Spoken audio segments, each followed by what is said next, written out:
juga ini apa PBB. PBB kan juga mengutuk Israel. Orang lagi pembagian makanan kok ditembakin. Nah, kemarin 2 hari yang lalu langsung IDF mengeluarkan video. IDF punya video yang nembakin orang Hamas. Atau 3 atau 4 orang pakai senjata laras panjang. Orang lagi ngantri makanan ditembak. Nah, sekarang dunia mau ngomong apa? Makanya IDF pintar keluarin itu video. Membantah tuduhan mereka katanya. IDF ini membantai orang yang lagi antri makanan. Nah ini kelihatan kemunafikan mereka ini orang-orang kafir ini ya kan, kebodohan mereka.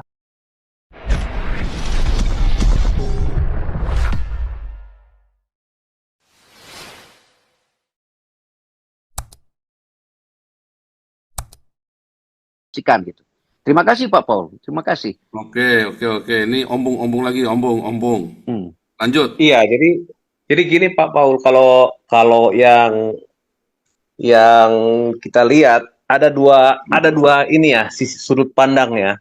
Satu sudut pandangnya Ade Armando. Kemarin saya juga nonton siaran live-nya dia di Tanpa Ragi. Ade Armando itu kita harus hati-hati menganalisa apa yang dia katakan. Kalau saya tangkap sih pokoknya itu Israel harus berdamai dan menarik pasukannya. Itu aja isinya omongannya Ade Armando. Nggak ada yang lain. Artinya kalau itu dilakukan dari sudut pandang Israel itu sangat membahayakan. Berarti Hamas bisa selamat, kemudian di masa yang akan datang dia akan menyerang kembali. Israel kan maunya Hamas ini mengembalikan seluruh sandera, terus meletakkan senjata dan silahkan pergi kalau mau pergi. Israel tidak akan menyerang atau membunuh mereka. Nah, tetapi kalau di sudut pandang yang Ade Armando katakan, dia setuju dengan solusi 2 negara, tetapi sudah dicoba dengan perjanjian Oslo, solusi 2 negara ini nggak jalan. Kenapa? Karena orang Palestina tidak pernah menginginkan solusi 2 negara. Mereka hanya mau solusi 1 negara, negara versinya Palestina. Israelnya harus ya pergi ke laut atau kemana lah gitu ya. Nah itu. Nah kalau kita lihat sudut pandangnya Felix Xiao lebih jujur ya. Kalau ditanya kebanyakan orang-orang sebelah ini pola pikirnya pasti sama dengan yang dikatakan oleh Felix Xiao. Memang itulah maunya mereka. Artinya apa? Tidak perlu solusi 2 negara. Yang penting adalah Israel itu penjajah dan harus dimusnahkan kan gitu kan? Artinya apa? Ya sama gitu dengan apa namanya antitesis dari Ade Armando gitu ya. Bedanya Ade Armando mungkin dia lebih utopis dan mengawang-awang, Felix Xiao lebih real ya. Lebih sesuai dengan pendapat orang mainstream lah gitu ya. Saya nggak mengatakan Felix Xiao itu salah. Memang begitulah yang saya dapat juga kalau diskusi dengan orang-orang sebelah ini soal Israel. Pokoknya Israel harus pergi dari situ sepenuhnya. Padahal sejarah Israel dari 4.000 tahun yang lalu sudah ada di situ. Bukti-bukti arkeologi sudah menunjukkan, bukti sejarah menunjukkan. Nah, apakah pernah ada bangsa Palestina, negara Palestina, Kesultanan Palestina? Nggak pernah ada. Tanah Palestina itu yang mereka bilang milik mereka itu taklukan daripada dinasti Ottoman. Terus kalau kita tanya, siapa raja atau penguasa Palestina waktu itu atau sultannya? Nggak mampu menunjukkan. Terus paling gampang, apa bahasa Palestina? Nggak tahu kan bahasanya apa. Jadi Palestina ini sebenarnya bukan sebuah etnis, tapi ini sesuatu entitas yang diciptakan untuk apa? Untuk menghancurkan negara Israel, untuk membasmi dan membantai orang Yahudi. Itu sebenarnya. Dia bukan suatu etnis, tapi suatu entitas yang tidak ada, tetapi diada-adain. Nah, ini yang jadi persoalan. Nah, betul, Felix Xiao itu jujur, karena itulah kebanyakan pendapatnya mainstream. Nah, sementara Ade Armando agak sedikit agak sedikit tricky dia agak sedikit bertakia. Tapi dua-duanya saya yakin, dua-duanya ini pasti nggak suka dengan Israel. Pasti ada sifat antisemitiknya. Begitu kira-kira Pak Paul. Silakan Pak Paul. Nah, jadi memang penipuan itu ya, penipuan Palestina adalah sebuah entitas. Ya, padahal Palestina itu bukan sebuah entitas. Entitas mereka ya dari Yordania, Syria, dan Egypt. Palestina sendiri bukan sebuah entitas sampai kebohongan itu memframing dunia bahwa Palestina adalah sebuah entitas. Palestina bukan sebuah entitas ya, saudara ya. Karena Palestina sendiri adalah sebuah perkataan, sebuah nama yang diberikan oleh Kaisar Roma untuk menghapus orang Yahudi. Kata Palestina sendiri adalah sebuah statement antisemit dari Kaisar Hadrianus. Jadi dasar kata Palestina sendiri adalah antisemit, penghapusan orang Yahudi. Nah, kalau negara Ade Armando itu tadi memberikan satu retorika, karena kita tahu Ade Armando itu adalah orang yang suka mencoba menampilkan Islam yang baik, rahmatan lil alamin, namun dia terlalu banyak beretorika, akhirnya kan digebuki sendiri sama rakyatnya sendiri kan. Harusnya dia sudah jelas, seperti saya berpihak, udah jelas di kaki saya dipijak ada di mana. Nah kalau Ade Armando ini berusaha untuk tadi political correct, akhirnya ya dia ya nggak kesana nggak kemari, jadi ngeloyang sana ngeloyang sini, nggak karu-karuan. Amin, amin. Ya kan? Dan sebetulnya yang tidak saya suka dari Ade Armando itu adalah dia tidak mau menyatakan sikap yang jelas. Sikapnya adalah nggak jelas. Saya menyatakan sikap yang tidak jelas itu tadi. Dia mau berkata bahwa Islam ini memang penyebab kebiadaban, tapi dia nggak berani. Dia mau bilang katanya memang Felix Xiao ini biadab, dia nggak berani. Tapi yang jelas kalau saya melihat ya dengan di belakang layar bahwa Indonesia memang sudah punya hubungan diplomatik, ya menurut saya jangan kelamaan. Karena kalau kelamaan nggak perlu ada waktu. Tadi Pak Ompung tadi sudah kasih data, ternyata utang kita itu sudah 20.000 triliun loh, de factonya loh.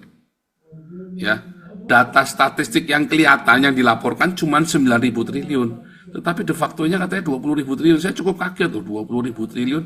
Ya percaya sih saya sih, karena memang Indonesia suka yang jelek suka dikecil-kecilin, yang baik digede-gedein. Jadi kalau bilang 20.000 triliun utang, fakta utang total Indonesia, saya kok percaya ya. 20.000 triliun kamu bayar pakai apa? Kamu bayar bunganya aja udah nggak sanggup. Bayar bunganya saja udah nggak sanggup Indonesia itu. Dan itu bunganya bunga berbunga lagi. Ya, jadi kalau kemarin Sri Mulyani Menteri Keuangan segala macam sudah mulai menunjukkan data-data Indonesia begini, sudah begitu, memang sudah kritis dan itu sudah sebuah itu tadi ya, sudah sebuah krisis moneter. Indonesia ini sekarang mengalami krisis moneter, sudah jelas krisis moneter ya. Secara tidak langsung Sri Mulyani sendiri sudah mengakui Indonesia ini mengalami krisis moneter ya. Andi, silakan Pak Andi. Oke, saya tambahin dikit ya. Si Ompong tadi bilang memang betul Felix Xiao mengatakan satu kejujuran. Soalnya apa? Orang-orang kadrun ini, orang-orang Konoha, mereka nggak percaya dengan two-state solution. Mereka percaya apa yang Felix Xiao bilang, menghapuskan Israel, from the river to the sea. Jadi Israel ini harus dipush sampai ke laut. Itu yang mereka percayakan. Makanya two-state solution ini tidak berjalan. Kedua, kenapa two-state solution nggak percaya? Israel ini nggak bakalan stop berperang kalau two-state solution. Soalnya mereka terus mengganggu, ya kan? Nah, tadi si Ompong Toba udah mengatakan itu perjanjian Oslo. Nah, itu kan udah di perjanjian Oslo itu kan udah ditandatangan tuh antara Yasser Arafat, Yitzhak Rabin, sama si Bill Clinton. Tapi kenyataannya kan two-state solution yang mereka sarankan itu kan ditolak sama penduduk Palestina. Ya Yasser Arafatnya yang tanda tangan dia setuju. Akhirnya kenapa kita lihat kan akhirnya gimana? Dia diracun, mati kan dia dibunuh. Jadi kalau si Prabowo sampai sekarang masih percaya dan ngomong dengan two-state solution ini satu kebodohan yang besar. Namanya presiden tapi geblaknya bukan main ya orang. Udah nggak bisa, ya kan? Kalau yang mau, yang saya kemarin bilang, Prabowo harus melampaui MPR, DPR, keluarkanlah kepres, keputusan presiden untuk menghantam ormas-ormas ini ya, macam HTI, FPI, MUI, bahkan juga Masjid Istiqlal. Ini semua ini ormas-ormas. Ya kan, mereka selalu menentang. Jadi ormas-ormas ini semua kepercayaannya, kemauannya juga sama yang apa yang Felix Shaw ceritakan. Jadi cuma satu state solution, yaitu State of Palestina dan menghapus Israel ke laut, ya kan? Nah, terus sekarang saya coba, ya terus tadi juga nyinggung ya, food distribution. Ada penembakan di waktu pembagian makanan. 20 orang something meninggal, 27 atau 26, saya nggak tahu. Nah, itu kan seluruh dunia mengecam Israel. Ya kan, Israel dikecam, termasuk kebanyakan negara-negara Eropa. Tapi Amerika diam. Nah, termasuk juga PBB. PBB kan juga mengutuk Israel. Orang lagi pembagian makanan kok ditembaki. Nah, kemarin 2 hari yang lalu langsung IDF mengeluarkan video. IDF punya video yang nembakin orang Hamas. Atau 3 atau 4 orang pakai senjata laras panjang. Orang lagi ngantri makanan ditembak. Nah, sekarang dunia mau ngomong apa? Makanya IDF pintar keluarin itu video membantah tuduhan mereka, katanya IDF ini membantai orang yang lagi antri makanan. Nah, ini kelihatan kemunafikan mereka, ini orang-orang kadrun ini, ya kan, kebodohan mereka. Jadi balik lagi Gatus Solution soalnya nggak berjalan, dibuktikan dengan perjanjian Oslo. Nah, terus kedua, ya Prabowo harus berani maju ke depan. Jangan cuma omong-omong doang. Nah, ngasih kondisi lagi. Saya akan membuka hubungan kalau Palestina diakui. Ini orang kacau ini. Kamu yang bodoh, malah kamu yang ngasih kondisi. Ini satu perbuatan yang gobloknya bukan main. Nah, itu aja yang dari saya, Pak Paul. Thank you. Yang lain lanjut. Ya, Shalom, saya boleh sedikit ya. Memang bukannya itu satu ya. lagi tadi. Satu iya, lagi kita balik ke US nih. Yang di Colorado itu yang membakar orang itu, kemarin tahu apa yang terjadi kemarin? Semua anak bininya, dia punya anak 5. Anak bininya langsung ditangkapin semua, bakalan deportasi. Gila nggak? Ini zamannya Trump harus begini, udah kita nggak usah munafik. Orang-orang ini tekos-tekos dalam selokan, kadrun-kadrun yang namanya Muhammad ini langsung ditangkapin kemarin. Itu orang sekeluarga, anaknya 5, Teh. Ya, bayangin, yang sekolah langsung di itu semua. Ya, kita aja suami istri kerja, punya 2 anak udah teriak-teriak. Ini anaknya 5. Langsung semua ditangkapin semua. Malah salah satu anaknya itu baru lulusan dari universitas. Nggak peduli. Benar. Nggak peduli ya. Ini bakalan dibalikin ke Mesir. Iya. Deportasi. Iya, di Mesir. Iya. Lanjut. Ya, ini saya sedikit tambahkan ya. Sebenarnya kita tahu Ompong Toba luar biasa ya. Dia mampu coba menggunakan narasi-narasi dari pendekatan sejarah ya, agama lain sebagainya. Saya tidak ke situ karena akan sia-sia saya coba sugesti mereka dari pemahaman itu ya. Klimaksnya ke situ. Saya langsung ke klimaksnya gitu. Karena mereka sudah punya kekerasan hati ya. Kita mau jelaskan ya sejarah bagaimana penyerahan Inggris itu ya. Baru orang Yahudi pertama datang di Israel. Kemudian kita berurutan sejarah ya, yang kita sudah uraikan beberapa tahun lalu ya, sampai kita mengambil dasar Alkitab, sampai kita menggunakan istilah etimologi kata yang digunakan Pak Paul tadi, Palestina lain sebagainya. Mereka itu tidak dengar, Pak. Tidak dengar Karena mereka sudah punya kekerasan. Oleh sebab itu, kalau sering saya diskusi, langsung ke klimaksnya. Kebudayaan Islamnya ini ya, terakumulasi dengan peristiwa yang terjadi di sana. Memang benar dikatakan Opung Toba. Istilah dari tahun 70-an sudah tahu. Solusi dua negara benar. Tapi kelompok ini tidak mau. Satu negara. Sudah kan tadi didengar di pendahuluan Pak Paul. Orang Israel itu harus dipunahkan keluar dari situ. Kalau logika kita jalan bekerja baik, hari ini kita buka Google atau kita buka YouTube. Contoh cuma sederhana untuk menggiring pikiran kita sehat. Baru kita klik tulis teknologinya Israel, muncul itu. Teknologi pertaniannya, lahan yang kering bisa bertumbuh, bagaimana digunakan tata surya sebagai alat pembangkit listrik yang dia temukan, ya. Belum bagaimana dia menciptakan teknologi persenjataan yang sudah ada, yang luar biasa. Memang negara ini, ya saya sudah tidak semua dimensi kemampuan sudah ada. Melawan dengan apa kalau kita jujur orang Islam? Kita melawan dengan apa? Itu jeleknya, akhirnya dia jual dengan istilah mati Said. Itu ciri-cirinya gitu. Karena sudah ada kekerasan logika rasionalnya, sudah tidak bergerak. Kecerdasan sudah tidak bergerak. Karena dasarnya sudah dari kebenciannya itu. Nah, bukannya tadi bicara program itu. Ya, memang program itu sudah lama saya juga belajar itu program mula-mula bagaimana Grom itu pembantaian Yahudi yang dibilang ghetto lain sebagainya.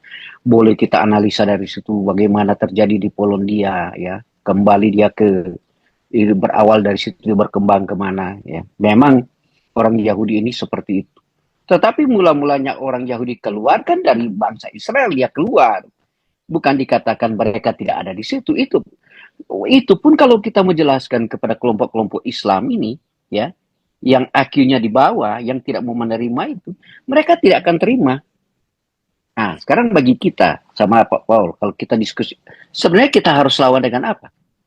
Kalau saya balik, kita sudah jelaskan sejarah, tidak dengar, pengetahuan filosofi tidak, antropologis tidak, jelaskan agama religion dari agamanya, orang bilang bicara tentang mau bilang teokrasi atau bicara ilmu tentang keagamaan, mereka tidak akan terima. Karena sudah ada kekerasan hati. Kita menjelaskan, you punya kepercayaan di masih ada, Anda nanti muncul di abad 700. Kok you mesti ini itu gitu. Mereka tidak akan terima. Baru kita menjelaskan, you punya kepercayaan adalah, you punya kepercayaan bagaimana you percaya kepada batu-batu gitu, hitam yang ada di sana. Itu mereka tidak akan terima. Itu kita mau jelaskan dengan apa? Jujur aja. Kalau memang sudah ada dasar kebencian dari mereka. Nah, ini persoalannya di sini yang kita harus jawab. Nah, ulangi, kita jelaskan sejarah. Melalui sistematik, melalui metodologi. Kita pergunakan kronolog, gunakan waktu. Sampai di zaman sekarang ini. Mereka tidak akan terima, gitu. Baru pendekatan kronologis nggak terima. Kita masuk ke modernisasi. Punya kekuatan ini. Kalau saya tahu kekuatan musuh saya lebih kuat dari saya, 1:1000, ngapain saya melawan? Itu kan mati konyol. Tetapi kalau, ya saya nggak tahu ya, bagaimana cara ini Islam itu, sehingga dia bisa mengorbankan diri dia mati syahid, ya. Saya nggak tahu lagi mati syahid itu istilah apa gitu. Apakah dia mempertahankan imannya atau dia mati syahid karena ada agama lain yang menekan dia.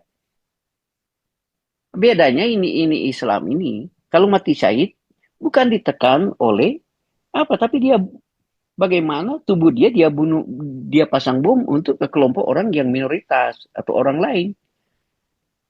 Nah, itu bukan mati syahid namanya gitu. Ya, mati syahid adalah bagaimana orang yang berkuasa,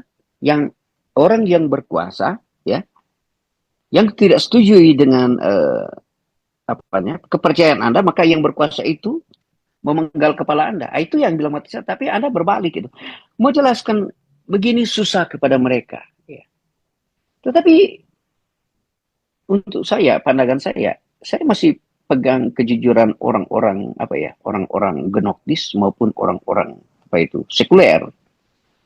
Artinya bagaimana mereka menghiraukan agama itu, menghiraukan agama itu sebagai alat untuk perlindungan lain sebagainya.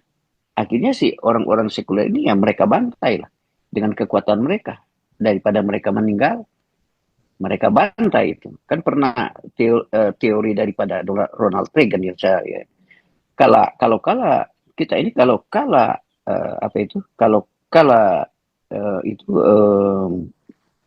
diplomasi, kita konfrontasi.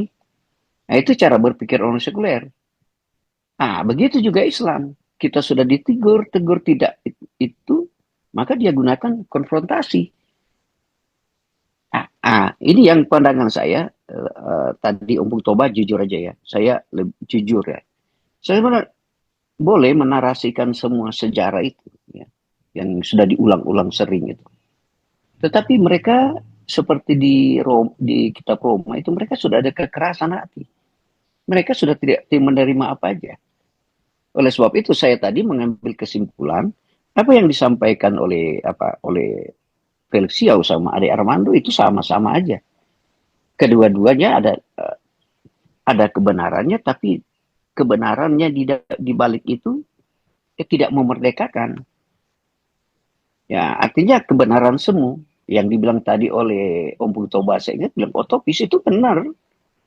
Seperti juga Pak Paul tadi menambahkan, tidak ada kepastian gitu. Coba bilang kok kepastian gitu, supaya enak, bagus, orang akan dengar. Bilang aja Islam, you kalah mau berperang sama dengan ini, karena mereka punya kekuatan teknologi militer dengan begini. Sampai kiamat pun kamu kalah. Begitu kan kesimpulannya. Solusinya apa gitu? Dengarlah dengan orang Kristen, begitu. Sama. Itu ada kesimpulan. Kamu jadilah seperti orang Kristen. Cinta damai, cinta kasih, cinta brotherhood, persahabatan, ya, cinta keharmonisan, ya, berdoa untuk musuhmu. Mereka tidak berdoa untuk musuhmu. Itu ciri-ciri itu saya ulang-ulang itu. Di pesantren itu diajarkan itu gitu. Ya, di pesantren diajarkan itu. Coba Anda kaji hari ini, baca media hari ini, ya teman-teman, kasih pengetahuan masalah SPP gratis. Apa yang dijawab oleh tokoh-tokoh Islam itu? Mulai muncul kalimat, ada pesantren, ada apa lagi yang satu itu. Tidak setuju. Iya. Ciri negara kita seperti itu. Kita sudah tersandra dengan agama itu gitu. Nah, ini saya mau sampaikan artinya ini akan